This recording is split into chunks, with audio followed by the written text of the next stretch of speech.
Brought to you by Technopova Curve 5G. Discover new horizon.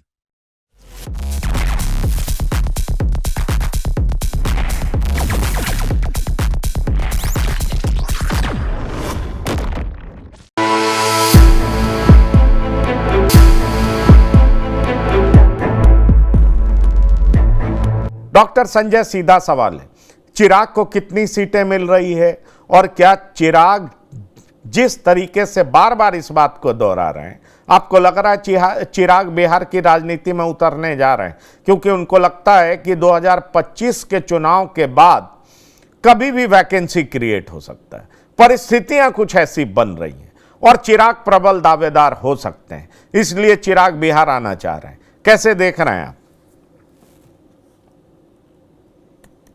देखिए, ये pressure politics है और चिराग पासवान इस बात को खूब समझते हैं कि राजनीति में दबाव कैसे बनाया जाता है। दबाव के लिए वो तरह तरह के बयान दे रहे हैं। उनको पता है कि हमारे हिस्से में कितनी सीटें हैं। 5 अगर उनके मेंबर ऑफ पार्लियामेंट हैं और उसका जो कैलकुलेशन करते हैं, राजनीति में अर्थमेटिक जैसी कोई चीज नहीं होती। 2 जोड़ 2 4 नहीं होता। तो उस तरह का गणित बना करके अगर पार्टियां टिकट देने लगे तो फिर ऐसा संभव नहीं हो पाता। हाँ, निश्चित रूप से एक सम्मानजनक सीटें मिलेगी इनको।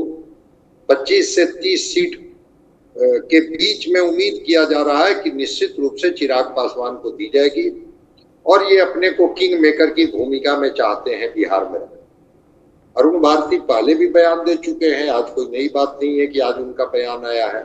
पहले भी अरुण भारती का बयान आया है, आज भी फिर बयान उन्होंने दिया। तो एक दबाव बनाने के लिए कि ताकि हमें कोई अंडर एस्टिमेट न कर ले, हमारी सीटों की संख्या न घटा दी जाए, इस वजह से वो इस तरह के बयान जारी कर रहे हैं कि क्यों नहीं। क्योंकि चिराग पासवान ये समझते हैं कि केंद्रीय मंत्रिमंडल में जो हमारी भूमिका है, जितने सांसद जीत करके आए, विधायक भी कल अगर इसी गठबंधन में होंगे और अच्छी खासी विधायकों की संख्या रही तो कल हम हो सकता है कि एक समीकरण हो जिसके तहत हम मुख्यमंत्री के प्रबल दावेदार हो। कभी कभी होता है कि कभी छोटी पार्टियां जिनके पास एक अच्छा खासा विधायकों की संख्या होती है और वो समीकरण बनाने में कामयाब हो जाते हैं।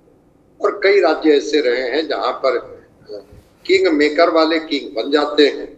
तो चिराग पासवान अधिक से अधिक सीटों को अपनी झोली में करने के लिए वो दबाव बनाने की एनडीए पर कोशिश कर रहे हैं ताकि बीजेपी और जेडीयू दोनों दबाव में आए और हमारे हिस्से में ज्यादा से ज्यादा सीट मिले।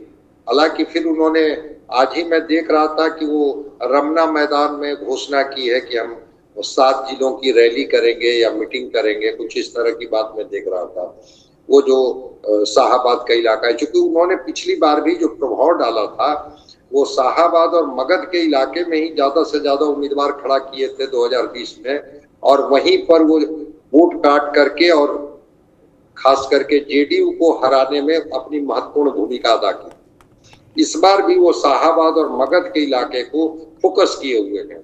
यहाँ हमको अधिक से अधिक सीटें मिले, हम जीते और जीतने के बाद हमारा नंबर ऐसा हो जो कल हम एक बना सके दबाव कि ठीक है, हमें आप तय कीजिए कि हम मुख्यमंत्री के उम्मीदवार होंगे कि नहीं होंगे।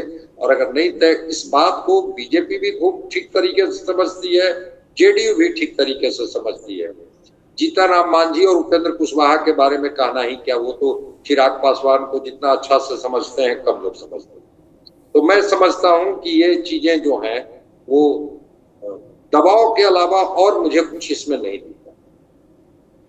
आपको दबाव दिखाई पड़ रहा है, लेकिन मेरी जानकारी ये कहती है, मेरे संवाददाता बता रहे थे कि एक तो 20 टिकट बीजेपी इनको दे रही है, तो खुद के बारे में ये कह करके कि मैं चुनावी मैदान में उतरने जा रहा हूं, दबाव तो बना ही रहे हैं।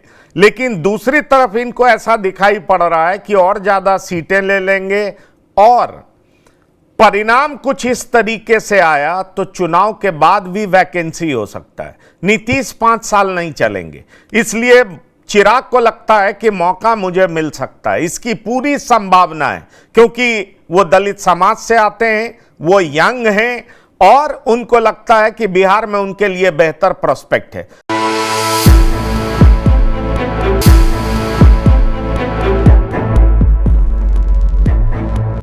Brought to you by Technopova Curve 5G. Discover new horizon.